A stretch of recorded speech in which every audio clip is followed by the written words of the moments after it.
नमस्कार मित्रांनो, विन दोघातीलही तुटेना या मालिकेच्या येणाऱ्या काही भागामध्ये मित्रांनो एक आता जबरदस्त ट्विस्ट आपल्यासमोर येणार आहे. कारण त्या ट्विस्टमध्ये आता स्वानंदी आपल्या जीवाची पर्वा न करता आजीचा जीव सुखरूप वाचवणार आहे. आणि आजीचा जीव सुखरूप वाचून आता मात्र ती मलिका अंशुमन यांना पोलिसांच्या हवाली करणार आहे. आणि शेवटी त्यांना जेलमध्ये टाकून त्यांना आजीच्या जीवाशी खेळणाऱ्या या दोघांना नक्की काय शिक्षा मिळणार आहे आणि हे सगळं कसं होणार आहे हे आपण मात्र आता आजच्या व्हिडिओमध्ये बघणार आहोत. त्यासाठी मित्रांनो व्हिडिओ शेवटपर्यंत नक्की बघत राहा. आणि जर तुम्ही आपल्या चॅनलवर नवीन असाल तर चॅनलला सबस्क्राईब करण्यासाठी मात्र विसरू नका, जेणेकरून तुम्हाला विन दोघातीलही तुटेना या मालिकेचे डेली अपडेट्स रोजच पाहायला मिळतील. आणि असे नवनवीन ट्विस्टसुद्धा रोज आपल्या चॅनलवर लगेच पाहायला मिळतील. तेव्हा वेळ कसला वाया घालवतात, चला तर लवकर बघूयात आजीवर नक्की काय संकट आलेलं आहे. कालच्या व्हिडिओमध्ये आपण असं बघितलं होतं की पैशासाठी अंशुमन मलिका यांनी आजीला किडनॅप केलेलं असतं. त्यात म्हणजे आता मलिकाचा जो काही अपमान आणि जी काही शिक्षा आजीने मलिकाला दिलेली आहे, कारण नोकराशी उद्धटपणे वागणाऱ्या आणि नोकराकडून नको ते काम करून घेणाऱ्या मलिकाला उठबशा आजीने काढायला सांगितलेले आहेत. याचाच राग म्हणून आजीने आता सांगितलेलं असतं, हे बघ आता यापुढे जर तू आता आणखीन नोकरांना त्रास दिला, त्यांना जर असं वेगळी वागणूक दिली तर मात्र मी तुला सोडणार नाही, यापेक्षा जास्त कडक शिक्षा देईल.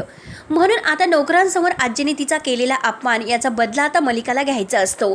आणि त्यात म्हणजे आता पैसेही सुद्धा त्यांच्याकडे राहिलेले नाहीत, कारण अंशुमनला आता चेन करण्याची ही हौस लागलेली असते. म्हणून तो पैशासाठी वाटेल त्या कोणत्याही थराला जायला तयार असतो. एकतर आता समोरच्या कंपनीमधून आपल्याला काही पैसे काढता येणार नाही, मग आता काय करावं, म्हणून त्यांनी आजीला असं काही प्रकारे किडनॅप केलेलं असतं.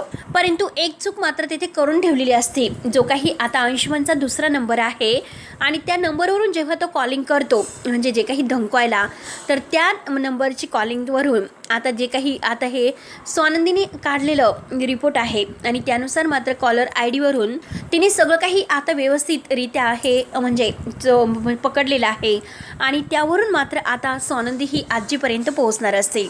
कारण आता अंशुमन आणि मलिका हे दोघंही आता आपल्या गुंडांना किडनॅप करून आता आजीला जेथून घेऊन जातात तेथील CCTV फुटेजचा काही त्यांनी विचार केलेला नसतो. जेव्हा आता आजीला किडनॅप करून घेऊन गेलेल्या आहेत त्या बायका आणि तेथे आता त्या गाडीतून जेथे घेऊन गेलेला आहे त्या गाडीचा नंबरसुद्धा CCTV फुटेजमध्ये आता आलेला आहे. परंतु आता स्वानंदी आणि समरला मात्र आजी किडनॅप झालेला जो काही फोन गेलेला आहे त्यामुळे आता धक्का बसलेला असतो. तेव्हा आता विचार करत असत की आजीला नक्की काय झालं असेल आणि कोण आजीच्या जीवावर उठलं असेल. म्हणून मात्र आता समर आणि स्वानंदी खूप टेन्शनवर येतात. समरला काय करावं तेच काही कळत नसतं. समर म्हणतो की तुम्हाला आता जो काही पैशांची गरज आहे पैसे घेऊ शकतात, पण माझ्या आजीच्या जीवाला काही व्हायला नको. समरला आपल्या आजीची खूप काळजी लागते आणि स्वानंदीला सुद्धा आजीमध्ये तर खूपच जीव असतो. म्हणून आता समर म्हणतो की आत्ताच्या आत्ता मी तुम्हाला 25 लाख रुपये देतो, कारण अंशुमनने 25 लाख रुपये मागण्यासाठी सांगितलेले असतात आजीकडून. आणि ह्या आजीचा जीव समरला किती प्यारा आहे हे त्यांना माहिती असतं. काही झालं तरी आता समर आजीच्या जीवासाठी वाटेल ते करेल, परंतु आपल्याला पैसे मिळणार म्हणजे मिळणार हे त्यांना माहिती असतं. परंतु त्यांना हे माहिती नसतं की आता इथे स्वानंदी किती हुशार आहे आणि स्वानंदी नक्की काय करून आपल्याला या सगळ्यामध्ये अडकवण्याचा प्रयत्न करेल हे मात्र त्यांनी ओळखलेलं नसतं. समर तर फार टेन्शनमध्ये येतो, काय करावं तेच काही त्याला कळत नसतं. परंतु स्वानंदी मात्र समरला सावरते. समरला म्हणते की हे बघा राजवाडे, तुम्ही काही टेन्शन घेऊ नका, मी आहे ना तुमच्यासोबत. आपण एक काम करू, आपण पोलिसांना फोन करू. समर म्हणतो की नको स्वानंदी, पोलिसांना फोन करायला नको, नाहीतर ते आजीच्या जीवाचं काही बरं वाईट करतील, आपण त्यांना पैसे देऊयात. स्वानंदी म्हणते की ठीक आहे, पैसे तर आपण देणार आहोतच, परंतु त्या अगोदर मात्र आजीला किडनॅप कोणी केलं असेल आणि का केलं असेल. समर म्हणतो की पैशासाठी केलं असेल. असेच असतात काही लोक, कारण एकटी अशी म्हातारी बाई किंवा लहान मुलगा दिसला तर लगेच आता पैशासाठी असं काहीतरी करण्यासाठी ते असं काम कृत्य करत असतात. तेव्हा आता स्वानंदीला पूर्णपणे खात्री असते. तेव्हा स्वानंदी आत्ता काही बोलत नाही. तिला माहिती असतं की हे फक्त अंशुमन आणि मलिका काकूच करू शकतात, कारण त्यांना कुणाच्याही जीवाची पर्वा नाही. म्हणून आता स्वानंदी ठरवते आता राजवाड्यांना काही सांगायचं नाही, परंतु आता घरामध्ये ह्या मलिका आणि अंशुमन यांच्यावर बारीक लक्ष ठेवायचं. अंशुमन कुणाला कॉल करतो, काय करतो म्हणून तिने आता अंशुमनचे कॉल पकडण्याचा प्रयत्न केलेला असतो. पण त्यातच मध्ये आता स्वानंदीला एक असा क्ल्यू सापडलेला असतो. ते म्हणजे आता कॉलवर कॉल ते जातच असतात, परंतु जो काही कॉल आलेला आहे आणि तो कॉल कुठून आला, कोणत्या नंबरवरून आलेला आहे, हे सगळं काही बरोबर स्वानंदी शोधते. त्यानंतर मात्र आता आजी किडनॅप कुठून झाली, आजी तर मंदिरात गेल्या होत्या आणि आजी मंदिरात गेलेल्या आहे. मग आता नक्की काय? कारण जेव्हा आता स्वानंदी मलिकाला विचारायला जाते की आजी मंदिरात गेल्या होत्या, तर तुम्ही काकू जाणार होतात किंवा सुष्मिता जाणार होतात, का गेले नाही? तेव्हा काकू म्हणते की अगं मला एक काम होतं, परंतु आता सुष्मिताला मी जाण्यासाठी सांगितलं होतं, परंतु सुष्मितासुद्धा गेली नाही. आणि तेवढ्याच सुष्मिता म्हणते की मॉमिनला अहो तुम्ही का खोटं बोलतात, आता मी तर आजींसोबत जायला निघाले होते, पण तुम्हीच मला एक काम सांगितलं आणि आजींना तुम्ही एकटीला जायला सांगितले. तेव्हा आता स्वानंदीला मात्र लक्षात येतं नक्की काकूचंच काहीतरी हात असेल, कारण सुष्मिताला त्यांनी जाऊन दिलेलं नाही, यामागे त्यांचं काहीतरी कारस्थान असेल. आणि एकतर मला आता जो ऑफिसमधून खोटा फोन आलेला होता तो सुद्धा खोटाच होता, कारण राजवाड्यांना काही झालेलं नव्हतं. मग आता स्वानंदी विचार करते की आता काहीतरी आहे असं की येथे कुठेतरी पाणी मुरत आहे, घरातील कोणीतरी अशी व्यक्ती आहे, ती व्यक्ती म्हणजे आता अंशुमन आणि मलिकाच असणार आहे. म्हणून मात्र आता तिला सापडते ते जो काही CCTV आहे, तिने पोलिसांच्या मदतीने मात्र तो CCTV आहे तर तो CCTV मात्र शोधलेला असतो. आणि तेवढ्यात मात्र त्या गाडीचा नंबर वगैरे आणि आजीला किडनॅप कुठून गेलेलं आहे हे सगळं शोध तिने लावलेला असतो. आणि CCTV फुटेजच्या आधारे ती मात्र आता त्या गाडीपर्यंत पोहोचणार असते लोकेशनद्वारे. आणि तिने आता यासाठी पोलिसांची मदत गुपचूप घेतलेली असते. ते मात्र आता तिने समरला सुद्धा कळून दिलेलं नाही की नक्की आता ती कशी तेथे पोहोचणार आहे. राजवाड्यानं म्हणते की राजवाडे तुम्ही फक्त ऐनवेळीच पैशाची तरतूद करून ठेवा, पण पैसे आपल्याला लागणार नाही आणि खरा गुन्हेगार कोण आहे मी तुमच्यासमोर लवकरच आणून देते. तेव्हा पोलिसांनी आता अंशुमनचे नंबर ट्रॅप केलेले असतात. अंशुमन कोणत्या मोबाईलवरून बोलतो, काय करतो, हे सगळं काही आता ट्रॅप झालेलं असतं. तेव्हा अंशुमनने जेव्हा आता आपल्या गुंडांना फोन केलेला असतो की आता आजीला सोडायचं नाही, काही झालं तरी तिला धमकायचं आणि त्या समर राजवाड्याकडून 25 लाखाची मागणी करतच राहायची, जोपर्यंत तो पैसे देणार नाही तोपर्यंत त्याला फोनवर धमकवत राहायचं. आता हे सगळं काही झाल्यानंतर तर अंशुमन आता जिकडे जातो काय करतो हे स्वानंदी बारीक त्याच्यावर लक्ष ठेवते. तर अंशुमन मात्र आता तिकडे जायला निघतो, परंतु त्याला आजींच्या समोर यायचं नसतं, त्याला आता आपल्या गुंडांशी बोलायला तो तिकडे यायला निघलेला असतो. आणि स्वानंदी एक काम करते, स्वानंदी त्याच्या अगोदर मात्र त्याच्या गाडीच्या डिक्कीत जाऊन बसते. स्वानंदीला माहिती असतं आणि स्वानंदीने आता पोलिसांना तसं इन्फॉर्म करून सांगितलेलं असतं. आता ती समरला सुद्धा काही सांगत नसते, कारण तिला माहिती असतं की नक्की आता समरला जर सांगितलं तर घरामध्ये खूप मोठा बोबाटा होईल आणि घरात कळाले तर मात्र मलिका काकू ही लगेच अलर्ट होईल. आता म्हणून स्वानंदीने ही चाल लढवली असते. अंशुमन बरोबर मात्र आता तेथे त्या अड्ड्यावर येतो, जेथे मात्र स्वानंदीला म्हणजे पोहोचायचं असतं आजीला वाचवण्यासाठी. आजीला जेथे किडनॅप करून ठेवलेलं आहे तर त्या ठिकाणी येतो, पण तो आजी समोर येत नसतो. आजी बेशुद्ध असते. आजीच्या तोंडाला रुमाल वगैरे लावून त्यांनी बेशुद्ध केलेलं असतं आणि तिचं हातपाय बांधलेले असतात. आणि तेव्हा मात्र आता स्वानंदी तेथे येऊन पोहोचते. अंशुमन गाडीच्या खाली उतरतो आणि आपल्या माणसाला फोन करून त्याला बाहेर बोलावतो. आता स्वानंदी सगळं काही मोबाईलमध्ये आता अंशुमन काय करतो, कुणाशी बोलतो हे रेकॉर्ड करून घेत असते. आणि त्याच वेळेस आता तेथे पोलीससुद्धा चहूबाजूंनी पोलिसांनी घेरलेलं असतं. आणि आता स्वानंदीने बरोबर लोकेशन पोलिसांना पाठवून दिलेलं असतं गाडीतूनच. आणि अंशुमन येथे आलेला आहे आणि अंशुमननेच हे सर्व केलेलं आहे. हे स्वानंदीने आता सगळं काही पुराव्यासहित आता पोलिसांना पाठवलेले आहे. तेव्हा अंशुमन म्हणतो की हे बघा, काही झालं तरी 25 लाखाची बॅग घ्यायची आणि त्या म्हातारीला आता कुठे टाकून द्यायचं हे तुम्हाला माहितीच आहे. म्हणून आता अंशुमन सगळं काही आपल्या माणसाला समजावत असतो. आणि आत्तापर्यंत त्यांचा फोन आला का राजवाड्यांचा आणि पैसे घेऊन येणार आहेत की नाही हे सगळं तो विचारत असतो.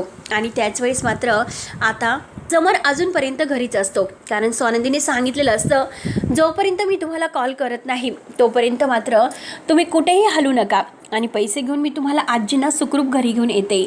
आणि आत्तापर्यंत मी कुठे जाणार आहे काय हे कधीच कोणाला काही सांगू नका, मी तुम्हाला आजींना सुखरूप आता घरी आणलं म्हणजे बास ना. म्हणून असं म्हणून स्वानंदीने सगळं काही आपल्या हाताशी घेतलेलं असतं. स्वानंदी आता अंशुमनकडे पाळत ठेवत असते. तिला माहिती आहे की अंशुमन मात्र आता बाजूलाच इथे कुठे थांबणार आहे. तोच लगेच मात्र अंशुमन फोन करायला बाजूला जातो, कारण तो मलिकाला फोन करत असतो. आणि त्याच वेळेस मात्र स्वानंदी गुपचूप त्या गाडीच्या डिकीतून खाली उतरते आणि गाडीच्या डिकीतून खाली उतरून गुपचूप मात्र आता त्या अड्ड्याच्या बाहेर शिरते, जिथे आजीला किडनॅप ठेवलेला आहे. तर तेथे आजीला मात्र आता ती आतमध्ये बघायला जाणार असते, पण ते कोण गुपचूप स्वानंदी अगदी चोर पावलाने आतमध्ये जाते, त्या सगळ्यांच्या नजरा चुकवत आणि गुपचूप आता जेथे आजीला किडनॅप करून ठेवलेलं आहे तर ते त्या ठिकाणी येते. आणि तेवढ्यात मात्र आता पोलिसांचा जोरजोराने हॉर्न ऐकायला येतो. तेव्हा सगळेजण खूपच घाबरतात आणि सगळे गुंड मात्र तेथून फरार होतात. आणि फरार झाल्या क्षणी मात्र आता अंशुमन म्हणतो की हे काय झालं, पोलीस येथे आलेच कसे. आणि अंशुमनचे जे काही आता कॉल डिटेल वगैरे आहे आणि जे काही रेकॉर्डिंग वगैरे आहे ते सगळं स्वानंदीकडे पुरावे म्हणून सिद्ध असतं. आणि आता अंशुमन घाईने गाडीमध्ये बसतो आणि गाडीमध्ये बसून तो मात्र तेथून पळ काढतो. तर आता स्वानंदी तेथे येते. पोलिसांची मदत घेऊन ती मात्र आता आजीला सोडते. आजीला आता बेशुद्ध झालेली असते. आजीच्या तोंडावर पाणी वगैरे शिपडून आजीला ती शुद्धीवर आणते आणि आजीला म्हणते की आजी, तुम्ही काही काळजी करू नका, मी आहे तुमच्यासोबत. स्वानंदीला बघून आजीला फारच आनंद होतो. आजी म्हणते की अगं बाळा, तू इतकं मोठं धाडस केलं आणि ती कोण लोक होती त्यांनी मला किडनॅप केलं. त्यावरती स्वानंदी म्हणते की आजी, तुम्हाला काय करायचं, तुमचा जीव सुखरूप वाचलेला आहे ना, पण आता हे जे काही लोक आहेत ते आपल्याच घरातील आहे. तेव्हा आपल्या घरातील म्हणल्यानंतर आजीला प्रश्न पडतो की नक्की मलिका किंवा अंशुमन असेल, या दोघांचंच एक कारस्थान असेल. पण मी त्यांना असं सोडणार नाही. आज मी समोरच्या समोर त्यांचं हे सत्य बाहेर काढणार म्हणजे काढणारच. माझ्या जीवाशी कसं खेळू शकतात. तेव्हा स्वानंदी आजीला शांत करते आणि म्हणते की आजी, हे बघा, चला तुम्ही आता सुखरूप आहात, तुम्ही काही काळजी करू नका. आजी घट्ट आता स्वानंदीला मिठी मारते आणि तिच्या डोक्यावरून हात फिरवत म्हणते की खरंच माझी स्वानंदी गुणाची आहे. नंदूबाळा, खरंच तू माझी किती काळजी घेतेस ग, स्वतःचा जीव धोक्यात घालून तुम्हाला इथे वाचवायला आलीस. खरंच मी तुझे उपकार कधीच विसरू शकत नाही. तेव्हा स्वानंदी म्हणते की आजी, यात कसले उपकार, तुम्ही माझ्या आहात आणि असं मी मदत केली म्हणून काही फरक पडत नसतो. तेव्हा लगेच आता पोलीस हे काही त्या गुंडांना तेथे पकडलेलं असतं आणि तेथे अंशुमनचे पुरावे आहे. तर अंशुमनला अटक करण्यासाठी ते डायरेक्ट आता घरी येतात. घरी आल्यानंतर आता स्वानंदी आणि आजी सुखरूप त्यांच्याबरोबर असतात. ते बघून मलिका आणि अंशुमन यांचे तर अगदी होश उडतात. नक्की आता ही स्वानंदी या म्हातारीला कुठून घेऊन आली आणि ते पण आता बरोबर पोलिसांना सुद्धा इथे कशाला घेऊन आली असेल. नक्कीला आपल्याबद्दल तर काही कळाले नसेल ना. याचे मलिका आणि अंशुमन खूप घाबरून गेलेले असतात. काय करावं काहीच कळत नसतं. अंशुमन लगेच तेथून पळ काढण्याचा प्रयत्न करतो, पण लगेच पोलीस म्हणतात की नाही, अंशुमन राजवाडे अरेस्ट. तेव्हा आता अंशुमन घाबरूनच जातो. मलिका म्हणते की असं कसं होऊ शकतं. तेव्हा लगेच इन्स्पेक्टर साहेब म्हणतात की तुमच्या विरुद्ध सुद्धा आता ही तक्रार आहे, त्यामुळे तुम्ही सुद्धा यामध्ये गुन्हेगार आहात, तुम्हाला सुद्धा बेड्या ठोकावे लागतील. समर म्हणतो की हे कसं शक्य आहे. तेव्हा स्वानंदी आणि आजी म्हणतात की अरे हेच शक्य आहे, कारण हे सगळं यांनीच केलेलं आहे आणि केवळ पैशासाठी आपल्या स्वतःच्या आजीचं अपहरण केलं. हे ऐकून आता समरला फारच राग येतो. समर रागाने अंशुमनच्या कानामागे ठेवून देतो आणि काकूची तर आता पूर्णपणे आता होशच उडाले असतात. काकूला काही कळत नसतं की काय हवं, कसं रिॲक्ट हवं. समर मात्र आता काकूच्या समोर येतो आणि काकूला म्हणतो की काकू, अशी अपेक्षा मी तुझ्याकडून कधीही केली नव्हती. आज स्वानंदी मॅडमने माझे डोळे उघडलेत, पण तरीसुद्धा मात्र मी स्वानंदी मॅडमला कायम विरोध करत होतो, कारण काकू कधी अशा नाही. पण आज मात्र त्यांनी मला दाखवून दिलं की काकू कोणत्या लायकीच्या आहेत. त्यामुळे काकू, यापुढे एकही शब्द तू काढू नकोस आणि माझ्याशी बोलूसुद्धा नकोस.